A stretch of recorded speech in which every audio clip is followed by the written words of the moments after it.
buenas tardes. Hoy nos encontramos con el arquitecto Juan Alfredo Molina Pérez. Él es licenciado en arquitectura, graduado de la Universidad de Rafael Andívar en 1985.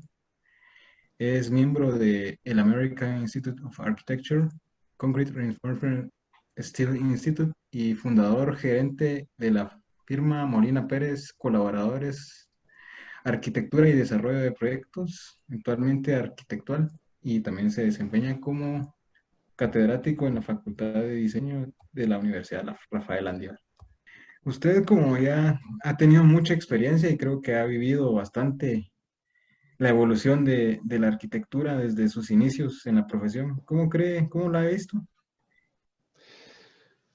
Pues en realidad la evolución de la arquitectura podríamos decir que es inherente al paso del tiempo en la humanidad, porque la arquitectura no es más que solucionar necesidades humanas, porque para eso estamos creando arquitectura, para ayudar al hombre a vivir mejor, a solucionar sus necesidades de espacios adecuados. Y cada época ha tenido sus soluciones constructivas, ha tenido sus materiales característicos y ha representado la solución de determinadas necesidades. Entonces vemos, por ejemplo, en los pueblos nómadas teníamos soluciones a nivel del uso del cuero de las reses y puntales de árboles, ramas, troncos, para hacer algo, soluciones tipo carpa. Tuvimos después, qué sé yo, en el Imperio Romano, grandes soluciones utilizando mampostería de piedra o de ladrillo, eh, enormes edificios para la época, el Coliseo, por ejemplo, en Roma, o los famosísimos acueductos romanos, ¿verdad? Que no eran más que solucionar necesidades, y aunque se rían del Coliseo, ¿verdad? Pero era una necesidad de esparcimiento bárbara, bárbara totalmente, en la que podríamos decir que había un desprecio total a la dignidad de la persona, porque eran la carne de cañón, pues, ante las fieras. Pero para ellos era una necesidad el esparcimiento y así lo solventaban. Y así cada época va creando sus necesidades, va teniendo distintas necesidades y entonces se van solucionando esas necesidades con los recursos que existen.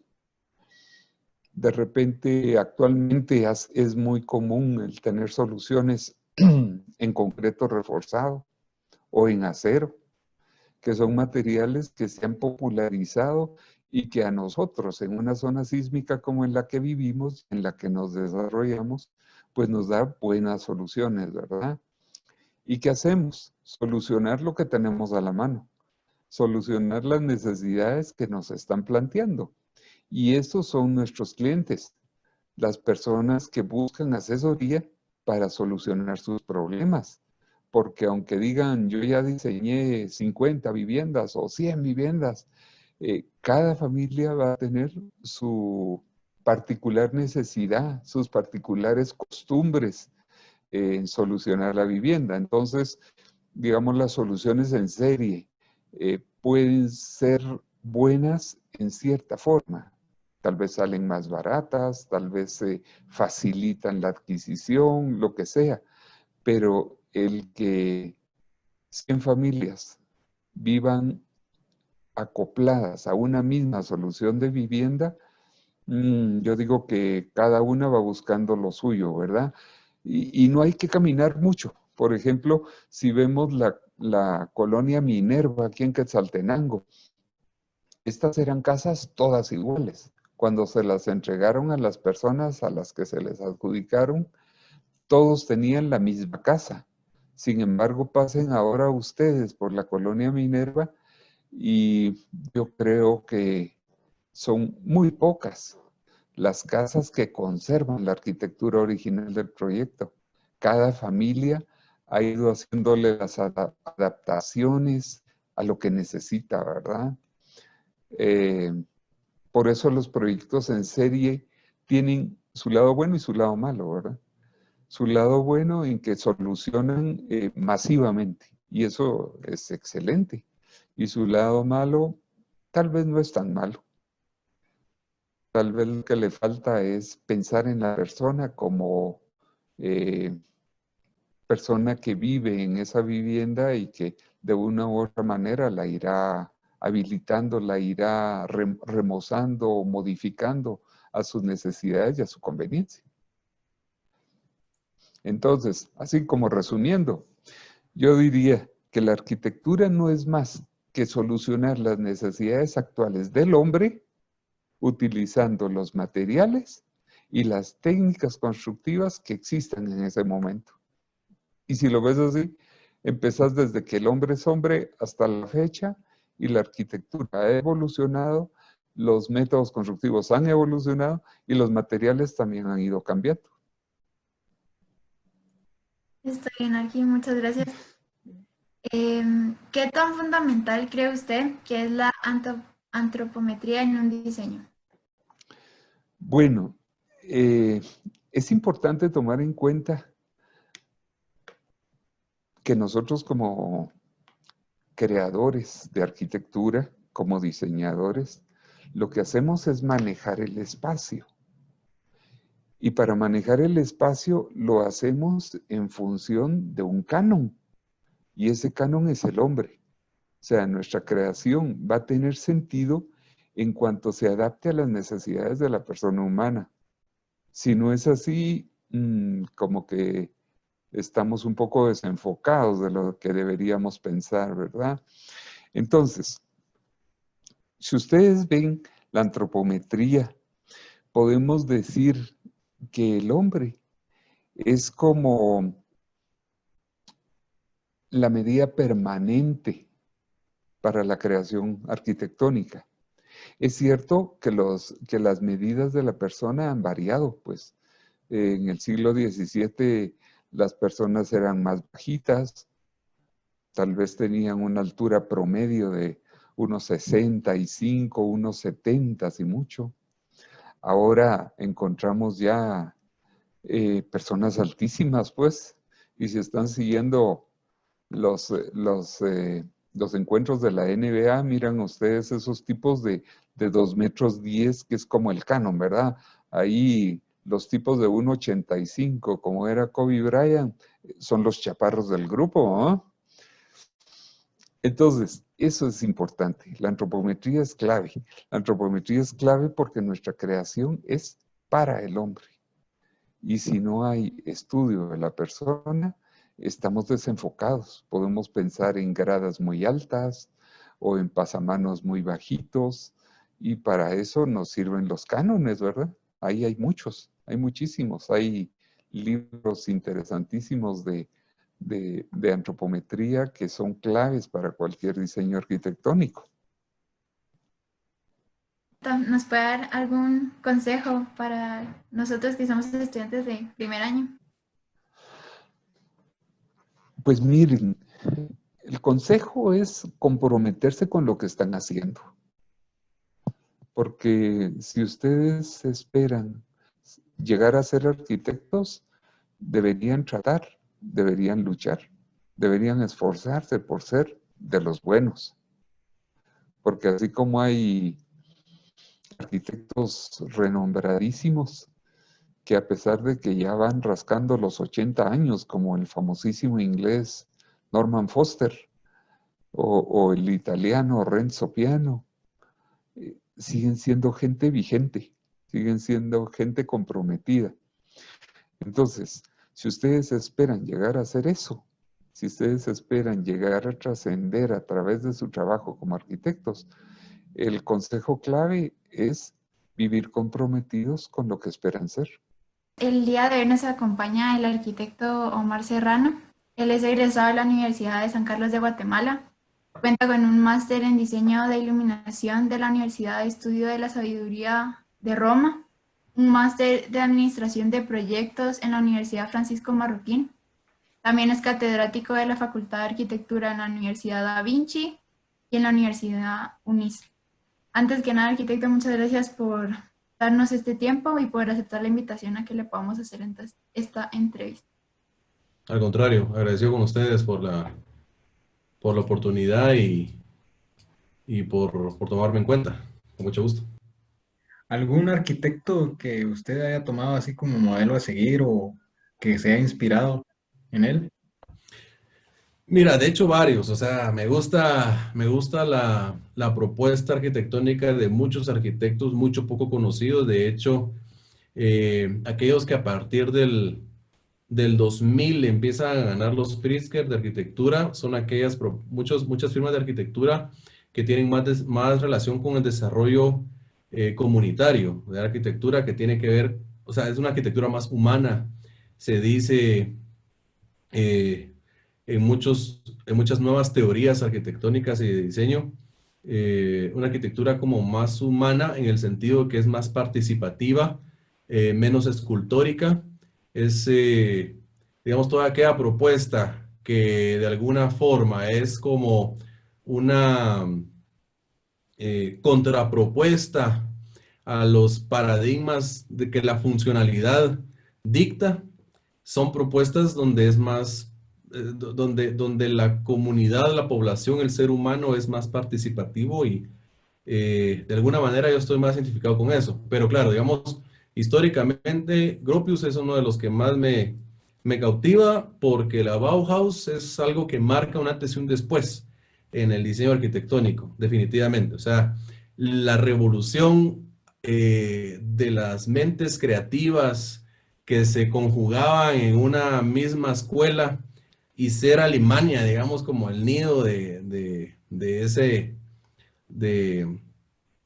momento histórico, creo que es como bastante interesante ver cómo parecieran como los hippies, ¿verdad? De la arquitectura, los que se juntan para generar un montón de ideas, donde de hecho la ergonometría es fundamental, ¿verdad? O sea, ya es el ser humano, las dimensiones y la proporción alrededor del ser humano, o sea, ya hay un sentido, ¿verdad? Ya no son aquellos palacios donde son habitaciones donde pues, una persona duerme, pero hay un espacio de sobra. Entonces creo que eso es de lo primero que me cautiva Gropius definitivamente, y de las propuestas que para mí son más disruptivas y rompen paradigmas, definitivamente la propuesta de Hadid y Calatrava de la arquitectura más contemporánea es algo que también me cautiva mucho ver, digamos, arquitectura, pero con un fundamento estructural bastante bien definido y muy puntual, digamos. Por ahí ves que hay mucho arquitecto que tiene un poco más de constructivismo y cosas más postmodernistas, pero creo que en la arquitectura, que de hecho está materializada, ¿verdad? De Hadid y Calatrava, se puede observar una combinación perfecta y muy puntual, una amalgama muy bien hecha, una lectura muy bien hecha de la parte estructural con la parte de diseño de arquitectura en la propuesta de estos arquitectos. Te diría que esos son. ¿Cuál fue su experiencia estudiando en el extranjero? Vaya, digamos, tuve la oportunidad de estudiar una especialidad en diseño de iluminación en Italia. Una de las primeras cosas, les voy a ser bien sincero con esto, es yo creía, digamos, llegar con una capacidad cognitiva, creía haber leído suficiente y llegando con el nivel académico, pues, como base bien, ¿verdad? Me topé con que me hacía falta mucho conocimiento de la historia de la arquitectura, mucho conocimiento de teoría de la arquitectura. O sea, con eso me topé. Digamos, allí me di cuenta que somos poco teóricos, poco debatimos y discutimos poca teoría de la arquitectura en nuestras academias, digamos, más latinoamericanas. ¿Y qué pasa? Que, por ejemplo, es una escuela, sobre todo la italiana, ustedes saben que es una riqueza cultural y arquitectónica, pero sí milenaria. Entonces, digamos, es importantísimo para ellos aprender de los aciertos y errores del pasado. Es fundamental, es básico. Me topé con eso, ¿verdad? Entonces, les puedo asegurar que leí lo que no había leído en toda mi carrera de arquitectura en Guatemala, lo tuve que leer ¿verdad? De ahí que nació también un enamoramiento por toda la parte histórica, ¿verdad? O sea, le empecé a dar mucho gusto a, a leer sobre historia y arquitectura, digamos, como, pues, cuáles fueron las causas. Y pensar, por ejemplo, bueno, ahora, pues, por la comunicación ya está mucho más globalizada la situación ahora, pero en ese entonces, para ellos, o sea, que cada cosa era prueba de error para poder llegar a generar parámetros, ¿verdad? Para poder llegar a generar órdenes de diseño, etcétera, era más prueba de error. Entonces, digamos, para mí era muy intrigante leer eso, leer acerca de eso. eh, con eso me topé. ¿Qué otra cosa? Digamos, en Europa sucede mucho que un joven arquitecto emprendedor no está visto igual que en Latinoamérica. Digamos, allá es más común, tal vez ahora es más disruptiva la situación, pero allá es más común que tú tengas que pasar muchos años en una firma de arquitectura antes de poder salir al mercado como un arquitecto independiente.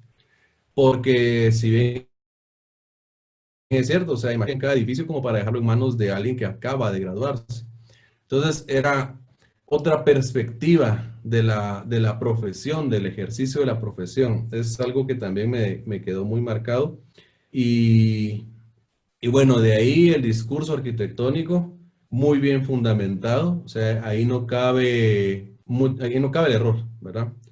Buscan perfeccionistas, detallistas, ¿verdad? Gente muy observadora y muy sensible al lenguaje del entorno y a la comunicación, digamos, de usuario o elemento arquitectónico.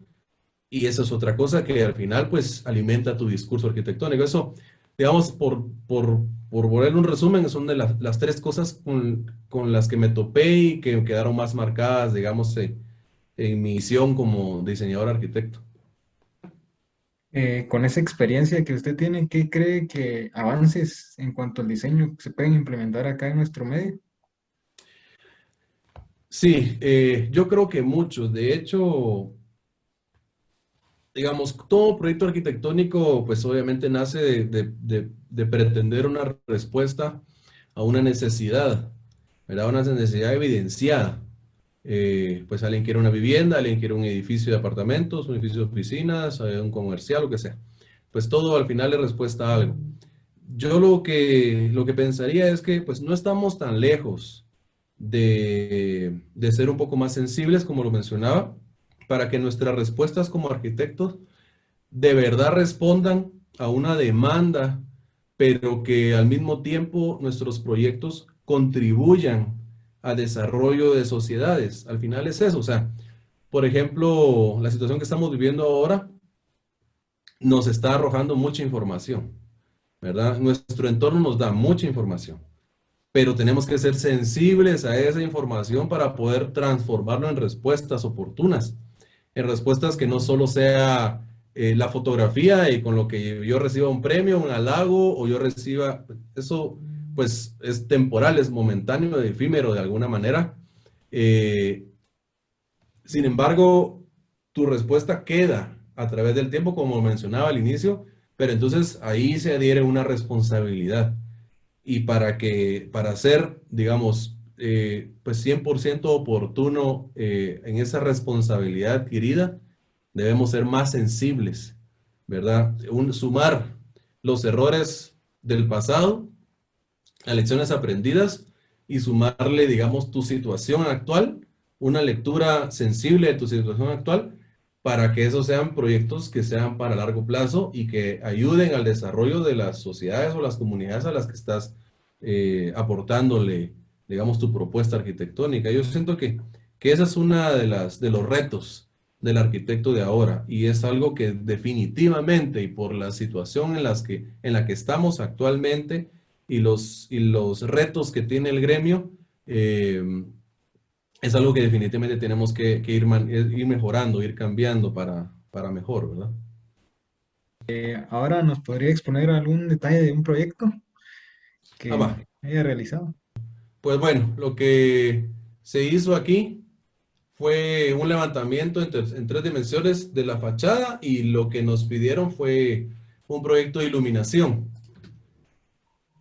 Bajo presupuesto, definitivamente. Entonces, lo que se pretendía aquí era evidenciar volumetría, ¿verdad? Relieve y trabajar un poco por contraste. Entonces, ¿qué hace uno? Iluminas ciertas aristas de las geometrías para que por puro contraste se denote que existe la columna, ¿verdad? Que existe la fachada tipo retablo, que existen las 2 naves laterales, etcétera, que existen estos detalles. La cruz, importante como símbolo, digamos, del elemento arquitectónico. Y estos postes, ¿verdad? El espacio atrial, pues bastante opaca porque de noche lo que se pretendía era más evidenciar la fachada del templo. Ese es uno de los proyectos que está, digamos, en camino. Se hizo la propuesta y pues todavía están viendo porque ya el templo sufrió varias remodelaciones ya con el tiempo, ¿verdad? Y la parte de iluminación pues sigue estando así como poquito plana. Pero bueno, ahí está en propuesta. Este es un parqueo que se está diseñando para el Ministerio de Relaciones Exteriores, está en la zona 9 de la capital, no sé si lo ubican, sobre la reforma, sí, es la reforma. Sí, sí, sí, sí. Entonces, lo que pasa Ya es que me ahorita, decís. pues el ministerio tiene problemas con el parqueo, ¿verdad? Tiene solo la planta, pues básicamente la planta baja de parqueos. Y lo que nos pidieron era que elaboráramos todo un tema, pero digamos con arquitectura de membrana para que se pudiera integrar, que pareciera como que los muros fueran invisibles y que se exhibiera de alguna forma la estructura. Entonces, lo que hicimos fue todo este sistema de membrana translúcido, ¿verdad? Y aquí todo el elemento de servicios administrativos que tienen pegado a la fachada, pues le hicimos una terraza vegetal, ¿verdad? Para que, digamos, vista desde la gente que está caminando ya en los parqueos, pues tuviera esa integración con naturaleza y se sintiera como que uno está en un espacio que está ya privado de la situación urbana del entorno, que es bastante crítica, ¿verdad? En cuanto a tránsito. Entonces, pues este es un proyecto que ahorita cabal está en evaluación. Los renders pues son así sketches, ¿verdad? Porque no se le ha metido tanto hasta que lo apruebe.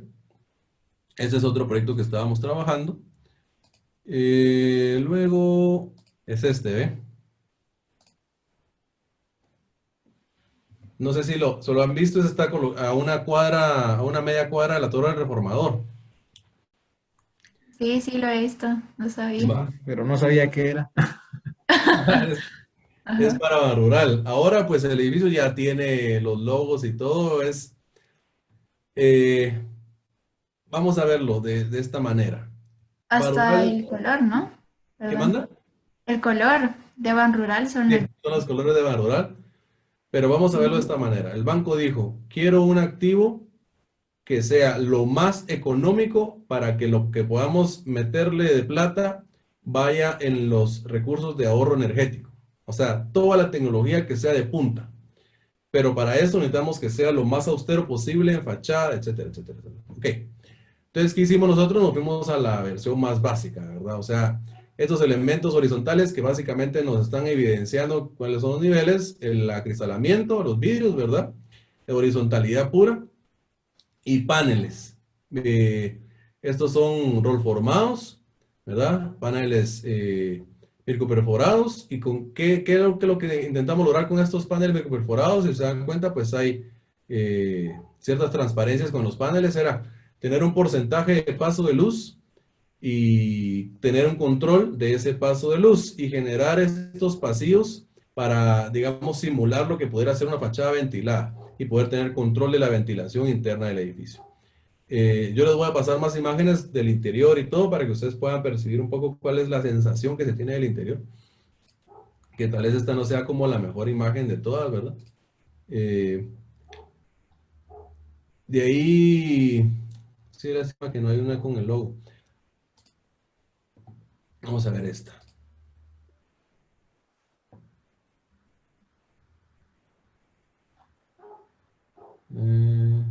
Bueno, si carga. ¿Qué tenemos? Los elevadores. Este edificio genera el 25% de la energía que consume. Eso es, digamos, lo deja posicionado versus el otro edificio que tiene sobre la avenida Reforma, ¿verdad? Más o menos gasta en recibo energético un 35% de lo que el edificio original consume, y este siendo más nuevo. Segundo, que esta piel que ustedes ven, digamos aquí del edificio, ¿verdad? Esta piel al final pues son paneles que pueden ser fácilmente sustituibles o cambiables de acuerdo a la imagen de la institución o de la marca nueva que quisiera adquirir el proyecto, ¿verdad? Lo que tenemos es, digamos, toda la estructura para que aquí por ejemplo está en fase concepto arquitectónico, lo tiene porque ellos son los que fueron los contratistas de vidrio. Seguramente tomaron esta foto a medio montaje de los paneles y aquí ven toda la estructura de montaje de paneles, ¿verdad? Esa es como el edificio tal vez a un 75% de terminarse. ¿Qué tiene? Tiene, digamos, todo el agua que se utiliza pasa por tres filtros UV, ¿verdad? Y hay cierta agua que se utiliza para riego y, digamos, el nivel de desinfección que tiene el agua la vuelve potable después de que ha sido utilizada, por ejemplo. Pero pues se reutiliza para descargas de inodoros y se reutiliza para riego, por ejemplo. Todo el techo es panel fotovoltaico. Se generan 110K de energía, o sea, lo suficiente como para tener iluminado sin problemas sótanos y la mitad de los niveles del edificio con solo los paneles fotovoltaicos, los paneles solares, ¿verdad? No fotovoltaicos, paneles solares. Luego, ¿qué más tenemos? Los elevadores son unos elevadores Mitsubishi que utilizan energía cinética para regenerar y recargar las baterías del propio elevador. Entonces el elevador produce alrededor del 15-20% de la energía que consume. Toda la iluminación es inteligente, todas las lámparas tienen un IP, se trabaja con sensores, digamos, de fotones para que de acuerdo a la intensidad de luz que haya en el exterior, las lámparas se encienden al porcentaje exacto para poder, digamos, estar en norma, ¿verdad? Según la cantidad de luces que por norma necesitan los ambientes. Así que, digamos, en la cuestión de iluminación es inteligente al 100% del proyecto, ¿verdad? Luego, los desechos también, bueno, el aire acondicionado es de piso, eso es lo que lo vuelve más eficiente, digamos, el tiempo efectivo en que el aire enfría los ambientes. Más o menos ahorra 50-60% de la energía que consumiría si fuera alimentado por arriba. Temas de aprovechamiento energético que ustedes seguramente ya conocen, ¿verdad? Todo lo que se pueda imaginar, esta cosa lo tiene, ¿verdad? Claro, entonces la inversión está en esos elementos. Y la fachada, pues ahí lo ven, ¿verdad? Muy funcional, muy funcional. Entonces la única parte decorativa que al final, pues con el arquitecto Federico Mateu se llama el arquitecto que vio la parte de ¿cómo se llama esto? Eficiencia energética con elementos pasivos, pues con él se diseñaron estos paneles y fue como, bueno, ahí está un poco el híbrido entre lo que se acepta y no se acepta, ¿verdad? Sí, gracias, Arqui. Y para finalizar, ¿algún consejo para los estudiantes de arquitectura? Bueno, eso es complejo. Yo sí soy poco de consejos, pero yo diría, bueno, si yo me hablara a mi yo de estudiante, ¿qué me diría? Pensándolo de esa forma, ¿verdad? Porque aconsejar no me gusta. Pero ¿qué me diría yo a Omar estudiando? Primero sería apasionarte más de lo que ya se ha hecho. Estudiarlo, pero sé crítico, ¿verdad? Esos momentos de tentación donde simplemente uno terminó copiando algunos parámetros, cosas que a uno ya le gustaban de ciertos proyectos, sé más crítico de eso. ¿verdad? Porque siendo más crítico, uno cuando llega y se enfrenta al proyecto que sea, como dibujante o como project manager, ¿verdad? Del proyecto, uno simplemente dice, esto y esto no lo entiendo a fondo, ¿cómo es? ¿Por qué? Y entonces uno empieza a hacer preguntas. Y saber hacer preguntas es importante. O sea, cuestionarlo todo es importante. Y puede llegar uno a caer mal, pero es la manera como mejor responde uno a los proyectos, porque uno ha cuestionado todo y ha preguntado todo, ¿verdad? No dice ok o sí a todo lo que viene y uno dice amén a la teoría que nos dicen en los cursos de diseño. No, sé más crítico, apasionate más del pasado, de los errores, de los aciertos, ¿verdad? Y también me diría, experimenta mucho más. O sea, como quien dice que le vuela a uno la imaginación en todo sentido, porque es mejor que sobre e ir quitando, ¿verdad? A que las propuestas se queden como muy raquíticas, ¿verdad? Y poco nutridas, y que entonces uno, pues, sus respuestas ya en el campo siguen siendo eso, ¿verdad? Algo muy plano y que queda muy pobre. Al contrario, saber uno explotar la creatividad al máximo estando estudiando la carrera, ¿verdad? Para que después sea más como de, bueno, no voy a irme tanto y voy a empezar a quitar, pero pues son proyectos nutridos y suficientemente coherentes con la situación que se pueda estar presentando y la respuesta que le requieran a uno. Eh, Otra cosa importante, si no viajar, ¿verdad? Por la situación como estamos ahora, pero ese conocimiento de lo que está sucediendo en otros países definitivamente le abre a uno la mente a las respuestas que se están dando paralelo, o sea, en mi propia época, en otros países donde ya hay cosas que ya están dadas por sentado, ¿verdad? Y uno a veces solo tiene la visión hasta el jardín, ¿verdad? Y uno cree que como se solucionan en Guate las cosas, así está en todo el mundo y no. Entonces, cuando le dicen a uno, mira, ¿qué hacemos? En lugar de estar saliendo todos los fines de semana, ¿verdad? Gastarse la plata, eso debería ser ahorro y debería ser así, obligado, viaje de fin de año o viaje de como sea, ¿verdad? Hasta en las condiciones más austeras que pudieran ser, pero uno permitirse conocer el exterior, definitivamente es algo que le deseo a todos los estudiantes de arquitectura, a todos los que tengan que ver con creatividad, conocer, salir, ver cómo se hizo, qué materiales utilizaron, por qué esos materiales, por qué esa temporalidad, por qué esa escala, por qué ese tamaño, por qué esa orientación, ¿verdad?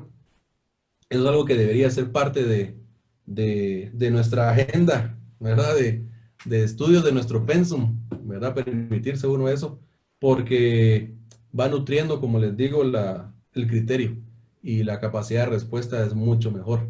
Así, digamos, comparándose uno con colegas del gremio, ¿verdad? Eso es importante. Y yo creo que así es como uno va dejando huella y la firma de uno va tomando peso y uno, pues, digamos, va terminando siendo reconocido, pero como les dije al inicio, porque terminan siendo proyectos y respuestas donde se integra a la gente, respuestas humanas, ¿verdad? Esa arquitectura con proyección humanista y no unas cosas frías así, que solo están para la foto. Generalmente uno hace los renders, no sé si se han dado cuenta, los renders los hace uno sin gente, pues. Y la arquitectura es para que lo use la gente. Pero el render es así como la parte, simplemente los muros, y muchos de los renders que uno mira son vacíos, cuando la gente debería ser parte importante, ¿verdad? De esa composición arquitectónica. Pues así, yo eso me diría a mí si tuviera oportunidad de decírmelo, ¿verdad? Y pues como les digo, con lo que me topé yo cuando viajé al extranjero, ¿verdad? Y pues básicamente eso. Bueno, Marque, muchas gracias por su tiempo. A nombre del grupo quiero agradecerle que nos haya prestado este momento y darnos esa interesante charla. Muchas gracias. No, pero a la orden. Espero no haberlos confundido o mareado ahí con todo lo que dije, pero No, la No, verdad es está que nos dio súper muy, bien. muy buena información. vaya, qué bueno. Muchas gracias. Excelente, a la orden. Ya saben, ahí cuando quieran otra vez, con mucho gusto.